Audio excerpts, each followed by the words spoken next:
Hi everyone and welcome, this is the Apostate Prophet. Just like in many other beliefs and cultures, in Islam we often ask the question, why did Allah create us? Islam has a very clear answer to the question, why did Allah create me? I heard the answer before and I could never really make sense of it, never really accept it, no matter how faithful I was, maybe because it is so perverse. Islam's answer to why did Allah create us is so that humans worship Him.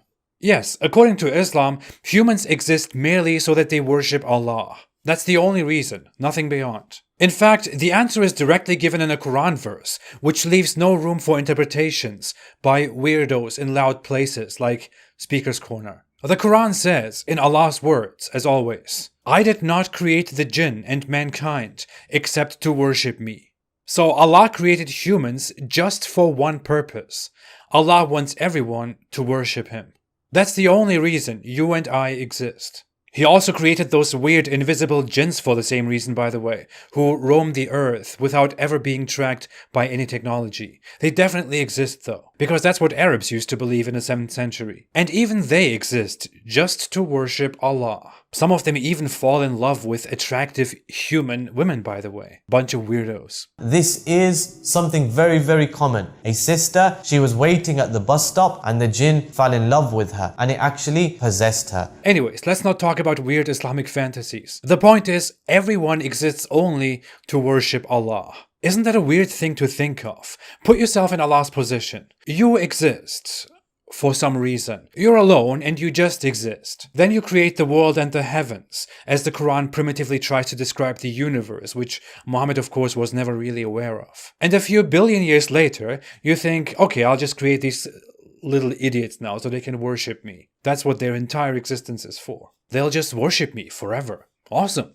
Great idea. I'm so smart, so special. Of course, I'm Allah. These dumb little humans will just exist on this tiny, well, relatively huge planet and populate it for thousands of years, learn to hunt and to survive, and to make fire and to build and to invent, to communicate, and after a while even to explore the vast emptiness around them and apparently colonize different planets, and all that just to worship me. And just to die after a while, to keep worshipping me in this place called Jannah, heaven.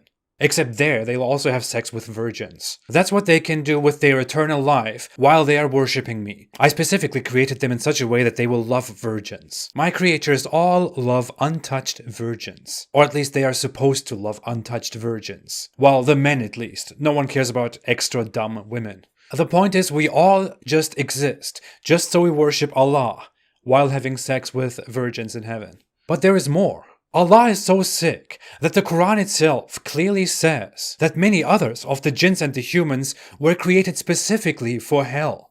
And we have certainly created for hell many of the jinn and the mankind.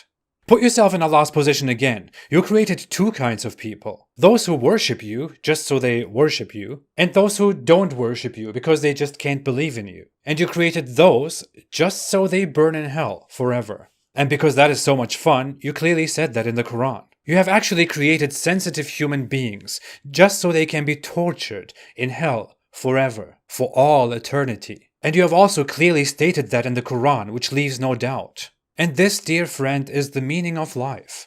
Worshipping Allah forever, or burning in hell forever. To the question why we live a temporary life and die, the Quran says that this is merely a test to see which of us is best in acts, which is again ridiculous. Why would God create this huge human history and waste everyone's time with meaningful lives and progress over millennia and seemingly millions of years with and before us just for a dumb test, which Allah doesn't need because He knows everything before it happens anyway. He knows it before He even creates us. Here, Islamic apologists usually say that the test is for us to see whether if we are given temporary life, we would pass the test and go to heaven in order to worship Allah forever, or fail the test and go to hell in order to burn forever. That's also weird. Allah wouldn't need all this system. He could just, in the moment, make us know. Remember, Allah is Almighty. That again doesn't clear the absurdity. It merely shows that the test is probably not a fair test,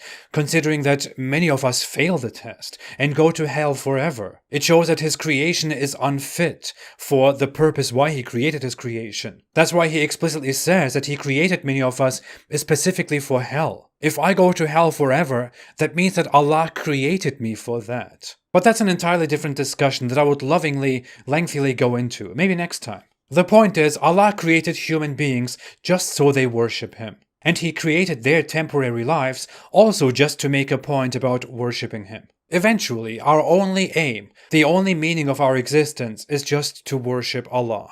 That's just so ridiculous. It's a very primitive way of explaining the meaning of life. If I asked people outside here whether they would act like Allah and create these billions of people just to worship Him, most of them would probably not do that. But I get it. We cannot judge Allah by our own morals, by our human attributes. We are people who make sense of things, who study and learn, who build and invent, who communicate and help each other. Allah is above that. He just creates all of us dumb humans just to worship Him. That's kind of a weird thing to think of, right? You are Allah, you are this eternal being, you are existence, and then you create all these humans just so they can worship you forever, just so you're an object of worship. What does Allah get from that? Muslim apologists then try to explain that Allah doesn't need your worship. He doesn't need it. He doesn't get satisfied by it. But why does He do that? It is just so meaningless. Very primitive. Okay, I want to stop all this right here. You know, when I talk about all of this, it may sound like Allah is this real person, this real thing, the real creator, a real God that I am countering here. Obviously, that's not true. Allah is just a fictional character in an extremely sick form of religion that a very disturbed and, by the Quran's own admission, poorly educated Arab merchant invented in the Arabian desert of the 7th century. Of course, his meaning of life and his creator would be in alignment with the uncivilized and extraordinarily unenlightened culture that he was a part of. It is just so sad to me that due to the conquests of this savage religion, so many people today still believe in this nonsense. Maybe it's time to get out of the deserts of the 7th century.